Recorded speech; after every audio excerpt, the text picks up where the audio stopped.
Bonjour à nouveau dans ce numéro de votre petit débat Convainc-moi qui se propose de nous rappeler les dispositions pratiques pour réussir les célébrations de fin d'année. Alors, quel cadeau? On s'interroge sur le choix de cadeau pour les enfants. Quel cadeau pour quel enfant? L'exercice sera fait par M. Ironé Maoulimpoto. Bonjour, M. Maoulimpoto. Bonjour, monsieur le journaliste. Et merci d'avoir accepté notre invitation. C'est moi. Alors, à la question de savoir comment bien s'organiser, M. Maoulimpoto, pour réussir les fêtes de fin d'année, eh bien, dans les ménages, quartiers, rues de Cotonou ou de Calavi, sillonnés par certaines de nos équipes de reportage, eh bien, certains citoyens nous opposent soit la morosité. D'autres parents s'y attellent tant bien que mal et c'est, comme on le dit communément, de joindre les deux bouts sur les marchés, les différents marchés de vente de jouets ou d'articles qui serviront au cadeau au bout de chou. Eh bien, ce n'est pas la grande affluence pour le moment. Les clients n'y affluent pas et il y a de très beaux articles, rassurez-vous, il y a de très beaux articles, mais les vendeuses se plaignent de ce que, voilà, ils n'arrivent pas à écouler pour le moment leurs différents articles pour les fêtes de fin d'année. Alors, vous le savez, par ces temps qui en griffe financièrement ne courent plus, eh bien, les parents ont du mal à se procurer ces cadeaux. Non pas parce qu'ils n'ont pas l'envie, n'ont pas la volonté, mais il faille des conditions quand même pour pouvoir se la procurer et en offrir aux enfants. Comment faire ces choix? Et pour ces enfants, pour ces parents qui connaissent quelques difficultés, que leur dire? Mais avant, quelles sont les dispositions pratiques pour réussir les célébrations de fin d'année? Monsieur Maoulimpoto. Merci, monsieur le journaliste. Je salue tous les téléspectateurs de DEN-TV, les auditeurs de Diaspora FM. Effectivement, nous sommes en période de fin d'année, comme on le dit. Et en période de fin d'année, effectivement, depuis quelques moments, c'est la période des cadeaux. Cadeaux aux enfants, surtout la première fête qui s'annonce, la fête de Noël, dont les enfants sont déjà habitués à recevoir de leurs parents, de leurs géniteurs, des cadeaux de Noël. Vous voyez. En plus de ça, à la fin d'année aussi, il faut une organisation pour sa réussite. Donc, pour répondre à votre question, l'organisation pratique pour les fêtes de fin d'année. Effectivement, pour réussir une fête, il faut déjà commencer par préparer la fête depuis le 1er janvier passé. Oui, bien sûr. Après les cérémonies d'une fête, il faut tenir compte des conditions, des constats, des remarques, des difficultés pour maintenant projeter l'organisation de la fête prochaine. C'est-à-dire pour ne pas être surpris à la veille. Puis très souvent, c'est à la veille, dans le mois de décembre, que souvent les parents commencent par courir. Vous voyez. Donc une bonne organisation doit commencer dès le 1er janvier. Et puis au cours de l'année, il faut des dispositions pratiques, comme vous l'avez dit, c'est-à-dire comment épargner selon ses moyens pour pouvoir faire face aux dépenses. Pour ne pas être surpris. Pour ne pas être surpris à la veille. Vous voyez. Donc prévoir un type d'épargne par rapport à ses moyens et aussi essayer d'établir un programme d'activité pour la fête et communiquer ça aux enfants assez proches. Voilà, fin d'année prochaine, en décembre, le jour de Noël, le jour de janvier, voilà comment la fête va se dérouler. On va se fêter tel lieu, voilà les différents cadeaux. Et suite à ça, chacun pour le respect de ces décisions prises en famille. Ouais, donc, ne pas avoir fait ce choix dès le départ, ça fait qu'à la veille de la fête, si les clients, les vendeurs constatent actuellement que les parents ne se prononcent pas, c'est parce que beaucoup n'ont pas apprêté ce moment-là. Ils n'ont pas apprêté, ils ne sont pas apprêtés. Donc rien n'est prêt. Et ces métiers sont en train de courir maintenant, ils vont venir. Oui, mais on se dit souvent, M. Maoulimpoto, qu'il faut faire le nécessaire avant l'agréable. Qu'au cours de l'année, il faut déjà penser aux scolarités, à la santé, au suivi de l'enfant. Que voilà, les fêtes de fin d'année ne sont pas moins importantes, mais quand même, à en faire un programme, quitte à... On se dit quand même que ce n'est pas la priorité de l'heure. Oui, c'est là l'erreur. Comme on le dit, il faut organiser les choses à court, moyen et long terme. Donc on pourra s'y pencher plus tard. Très bien. C'est là l'erreur, au fait. Ouais. Puis d'abord, dans leur coutume, dans les régions, dans les pays francophones, là, la fête de fin d'année a une certaine importance. 31 janvier, 25 décembre, 31 décembre, 1er janvier. C'est une fête que, a dit, ne pas participer à ça, c'est comme si on est en déphasage du monde. Quoi, vous voyez. Donc, suite à ça, on ne peut pas ne pas faire une programmation. Effectivement, c'est ça, on dit, bon, d'ici le 1er janvier, en son temps, on va voir. Et puis, à la veille, on est surpris. Donc, il est important de programmer cette fête. De mettre ça en projet et commencer par prêter, commencer par épailler pour cela. Ouais, dans les pratiques, même dans les anciens temps, paraît-il, selon l'histoire, il y avait une pratique de je ne sais pas, des tontines pour les fêtes annuelles. Ouais, que les parents faisaient et à la veille, à l'avant-veille, bien à 2 semaines, voilà. Et chacun a droit à son revenu. Et ces tontines dites à Dogbe sont restaurées dans certains quartiers. Oui, il y a tellement de méfiants, il y a tellement de dribbles, il y a tellement de faux jeux. Et finalement, ces tontines ne sont plus d'actualité. Oui, on en parle encore. On en parle encore, On en parle encore, mais avec beaucoup de méfiance. Donc, parce voilà, que, ce n'est plus avec la même ampleur. Certains à l'avant-veille disparaissent. Des fêtes disparaissent. Avec le but. Oui. C'est là le X. Donc c'est ce qui amène ça. Sinon, c'est une programmation qu'il faut, sincèrement, pour bien réussir la fête. Parce qu'on se dit, après tant de labeur, de dur labeur, pour toute une année, ce n'est plus le jour de l'anniversaire. Bon, c'est comme un jour de l'anniversaire commun, la fête de Nouvel An. Ouais, c'est comme si c'est un jour où tout le monde fête l'anniversaire le même jour, vous voyez. Donc, après un dur labeur, pour traverser une nouvelle année, on est en vie, on a échappé à beaucoup de difficultés, on a échappé à la mort, donc on a la santé. Donc, il est important alors qu'on célèbre la fin d'année. Vous voyez. Donc, pour bien célébrer, il faut des dispositions pratiques au cours de l'année et non en fin d'année. Parce que c'est quand même une grâce c'est une grâce, connaître une nouvelle année, voilà, oui, un nouvel an, c'est une grâce. Donc il faut célébrer, dans les mesures bien sûr. Donc il faut programmer ça, il faut organiser ça au cours de l'année. Et s'y préparer. Et non attendre, puisque tout le monde, c'est bizarre. Mais en quoi faisant? En diminuant la papote, en diminuant non, pas du tout. Ce n'est pas en diminuant. Que faire alors? On sait, puisque comme je dis, il n'y a pas de 1er janvier. Après une fête, on fait le bilan. Même si tu t'es endetté, tu sais au moins combien tu as pu mobiliser pour réussir la fête cette année.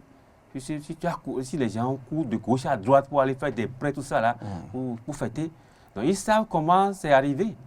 Donc ça veut dire on tient compte alors du constat pour projeter l'avenir, pour projeter la nouvelle année prochaine. Et c'est par rapport à ça, des épargnes, selon les moyens, puisque un adage qui dit il faut dépenser selon ce qu'on gagne et non selon ce que les autres dépensent. Voilà. Donc on tient compte de ce qu'on gagne pour prévoir de l'épargne. Peut-être chaque fin du mois, on met à côté une ressource qui est destinée à la fête de fin d'année, faire face au cadeau. Il ne faudrait pas suivre le rythme du colocataire. Voilà, et c'est le danger. On veut. Voilà, a dit, il y en a, au lieu de fêter, ils cherchent à prouver à l'autre qu'ils sont en train de fêter.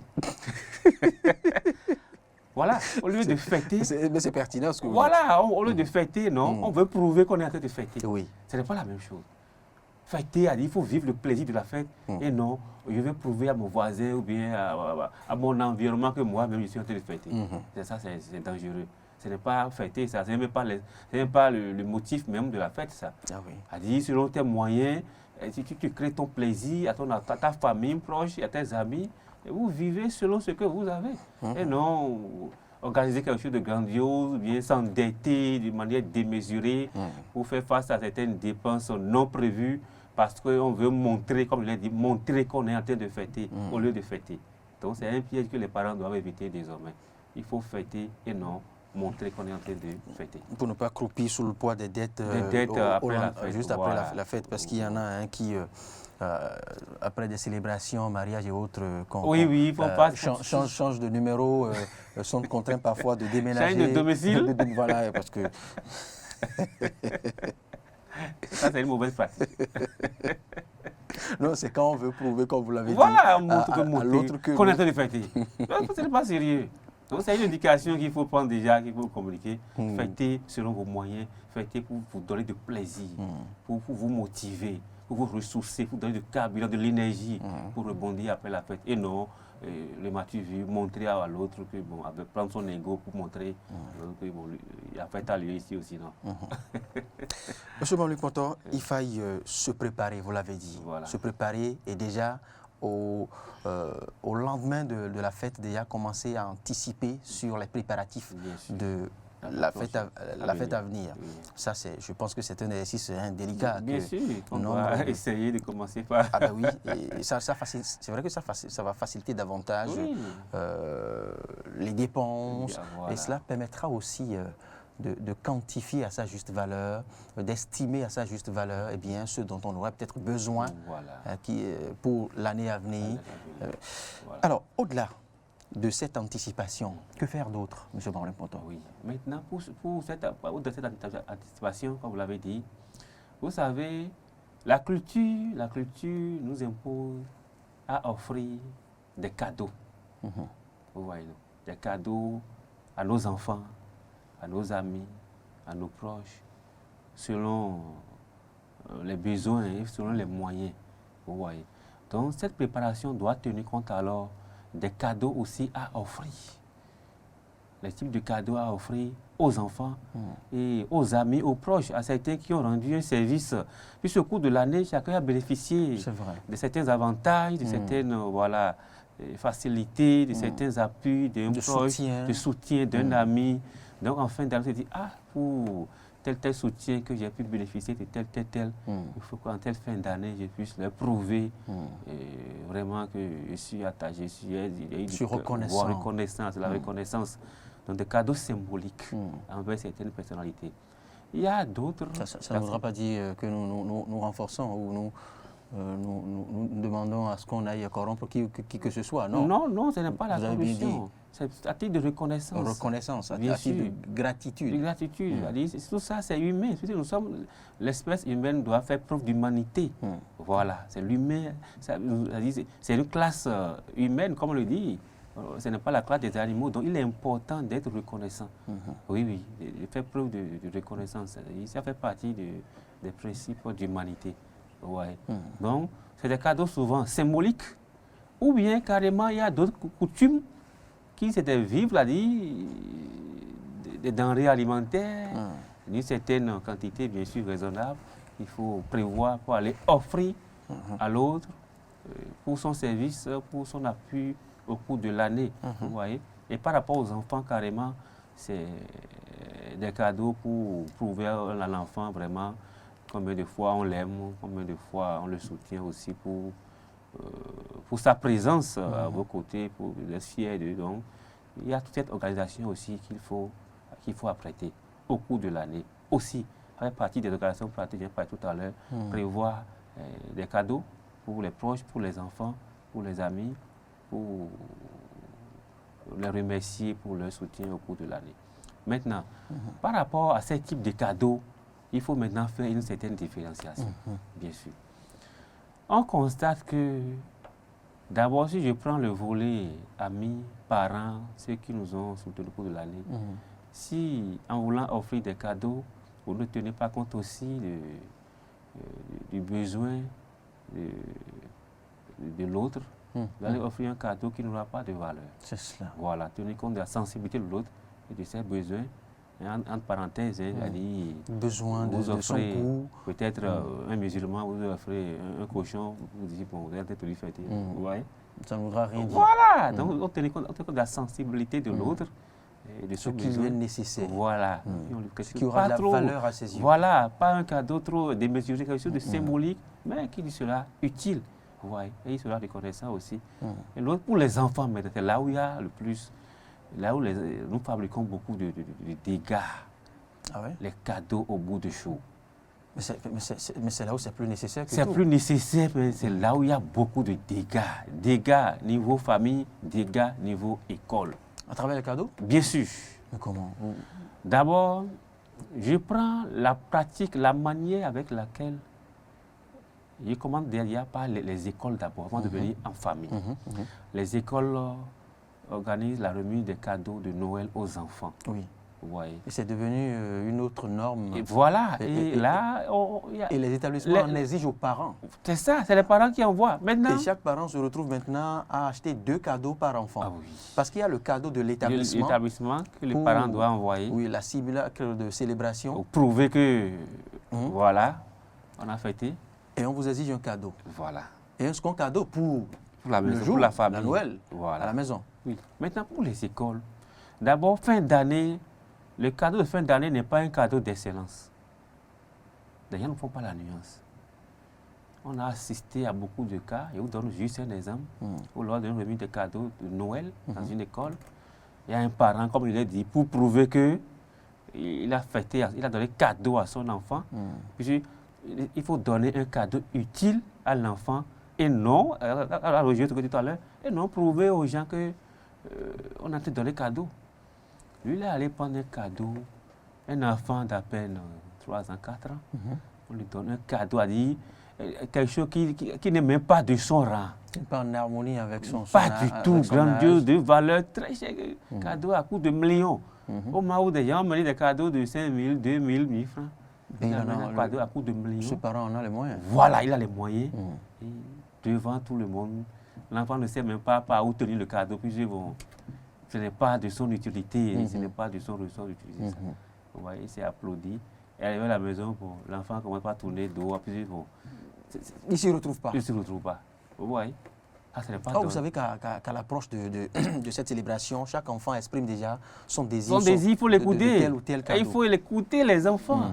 Vous voyez, donc ce parent, lui, il n'a pas donné cadeau à l'enfant, il a plutôt prouvé. Non, mais il a séduit l'établissement. Voilà, Et il a donné il a cadeau. éprouvé les autres parents, Vous voyez. littéralement, Et mentalement. ça crée une frustration. Vous voyez. Parce qu'il y a des parents qui achètent des cadeaux de 2000 francs. Difficilement de Bien 5000 francs. sûr. Maintenant, dans un monde là-bas où on remet des cadeaux de 5 millions, à certains on remet des cadeaux de 500 francs, de 1000 francs, à d'autres, vous voyez. Et d'autres Donc, parents qui n'en ont même pas. Voilà, pris et du il y a tout. d'autres qui vont pleurer. Vous allez voir, il y en a certains enfants qui viennent pleurer à Bien ces sûr. jours de papa. Parce que les parents n'ont pas eu Voilà. de quoi leur en offrir. C'est pour ça que cette pratique doit être redimensionnée. Pour les établissements, plutôt, peut-être, arrive même de faire face. Un cadeau de Noël n'est pas un cadeau d'excellence. La parenthèse, Oui. Monsieur Mamoulin, parce que moi j'ai du mal à comprendre. Les parents n'exigent pas cette, je dirais, célébration que j'ai du mal à comprendre, l'utilité ou la nécessité ou l'opportunité. Et les établissements envoient la plupart du temps une petite note Bien sûr. avec ultimatum. Plus tard. Et les établissements exigent une souscription obligatoire à chaque enfant. La plupart, ça part de 5 000 à autre, au-delà de 5 000. Et puis, on vous exige cette souscription, on vous exige le cadeau. Le cadeau en plus. Au moment où le parent peut-être attend son salaire qui, Voilà. dans la fin du mois. On n'est pas encore. Ouais. Donc, Vous voyez, c'est compliqué. Soit l'établissement s'engage à l'organiser c'est ce qu'il voulait dire. et en son sein peut-être trouve le moyen de motiver que quelque tout peu le monde les a le enfants. même cadeau. Je pense que ce serait Oui, plus c'est-à-dire de la même taille, Ce serait quoi, l'idéal. raisonnable. Et c'est à la maison aux parents maintenant de tenir compte de la sensibilité pour donner le cadeau. Maintenant, si publiquement là-bas, les enfants se réunissent, le jour de l'excellence est un jour particulier. Que les parents ne font pas. On doit savoir si c'est un jour d'excellence, donc comme tel a travaillé plus que toi. Vous voyez, donc sa note est plus forte, il est premier, voilà son cadeau. Voilà le cadeau Donc, toi, du premier. Là, ça motive. Il sait que bon, il a reçu un petit cadeau, mais comme c'est pas, je ne suis pas premier, je n'ai pas Voilà. une porte. Donc prochainement, quand il serai excellent comme l'autre, voilà, c'est pas. Mais un cadeau de fête, Et cet aspect est très motivateur, oui, c'est ce que vous dites. bien sûr. Maintenant, un cadeau de fête, tout le monde a droit à la fête. Et on crée encore une frustration pour la fête, ce n'est pas bon. Donc il faut que désormais on Et on n'a pas parlé encore de ceux ou ces papas Noël qui se doivent forcément de remettre le cadeau aux enfants, quitte à frustrer, quitte à, je dirais, prouver littéralement certains enfants qui reçoivent leur cadeau mais en pleurs. Qui refusent de s'approcher. Oui, mais parce que les enfants ne sont pas tous habitués. Les enfants sont habitués à voir Papa Noël à l'écran. Voilà. Mais pas en face. Physiquement, quitte à s'en Touché approcher. Et il y a des Papa Noël qui n'ont aucune notion de pédagogie. Voilà, Et forcent même les parents à les porter même sur le genou voilà. ou autre. Et quitte à prendre une vue avec l'enfant. Et c'est des cris et pleurs. Voilà. Je me dis, ces chefs d'établissement ou ces organisateurs aussi. Festif. Voilà. Ça déplace l'événement de son caractère festif. Parce que si l'enfant a peur de ce Papa Noël peut-être mal accoutré, voilà, il faille quand même respecter. Monsieur Maouli Mpontor, on va revenir sur ces aspects. Il y a les parents aussi à la maison qui donnent aussi des cadeaux démotivants. Ah oui. Comme je l'ai dit, les cadeaux de fin d'année, les cadeaux de Noël ne sont pas des cadeaux d'excellence. Tous les enfants ont le même droit. Vous avez 3 enfants, vous achetez peut-être des enfants peut-être qui ont 2 ans de différence, tout ça là, 5 ans, 7 ans, bon, vous achetez un vélo à l'autre. Et juste un jouet de qualité ou une poupée à... Oui. Ça veut dire que vous prouvez déjà à l'enfant que vous aimez tel plus que... Ouais. C'est là où à la maison, les familles contribuent à fabriquer des monstres. Ah oui. Bien sûr, l'éducation doit accompagner chaque enfant à devenir... Ce comportement de mauvais choix des cadeaux peut déjà faire le lit, peut déjà faire le ça crée en même temps une autre réflexion. Au complexe de Caïn, au complexe de l'aîné détrôné. Voilà. Et il y a beaucoup d'autres types de frustrations. L'enfant dit, pourquoi tel a reçu? Ou même si c'est habillé. Vous achetez une chaussure de 50 000 francs et puis à quelqu'un, et puis l'autre une chaussure de 5 000. Ouais. Les enfants, ils savent, ils regardent tout. Ouais. Donc ça, ce n'est pas bon. L'éducation doit accompagner les enfants à devenir des êtres humains et non à devenir des psychopathes. Si on crée ces genres d'éducation, c'est là où c'est des parents même ça crée des fissures dans la fratrie. Voilà, fabriquent des mondes dans les familles en pensant que parce que tel enfant pense que vous aimez et vous appréciez plus. Et l'autre chose, l'éducation, il ne faut pas dire, comme il y a les moyens, et comme j'aime, on donne plus de moyens à un homme. Non, c'est une éducation. Une éducation, elle doit rester toujours une éducation. Il ne faut pas... L'éducation doit amener l'enfant à une élévation, à dire, il faut des cadeaux instructifs. Des cadeaux, il doit avoir à grande utilité. Les types de cadeaux. Voilà. On en a tout le temps, on va y revenir. On pourra y revenir encore une fois avant la célébration. Rassurez-vous, M. Maouli Mpontor. Et les exercices, on aura le temps aussi de le faire à la radio. Okay. Là, on aura décortiqué beaucoup d'autres volets que vous avez évoqués pêle-mêle. Merci infiniment à vous, M. René Maouli Mpontor. Vous n'avez pas eu le temps de décortiquer davantage, mais ce n'est que partie remise. Vous savez, c'est la formule que le blanc français trouve quand tout n'est pas fait comme il le faut. Ce n'est que partie remise. On y revient la semaine prochaine pour décortiquer les types de cadeaux et comment éviter les types de frustrations, quitte à ne pas faire le lit, comme on l'a dit, à ces vices de comportement. Parce que si un frère arrive à en détester l'autre jusqu'à lui ôter la vie, eh bien, c'est parce que l'atmosphère l'y a conduit. L'y a conduit bien évidemment. Et pour le faire, il faut connaître les enfants. Il faut connaître les comportements adaptés à tel ou tel enfant. Les écouter. Et le choix aussi des cadeaux participe, vous l'avez dit. Merci infiniment à vous.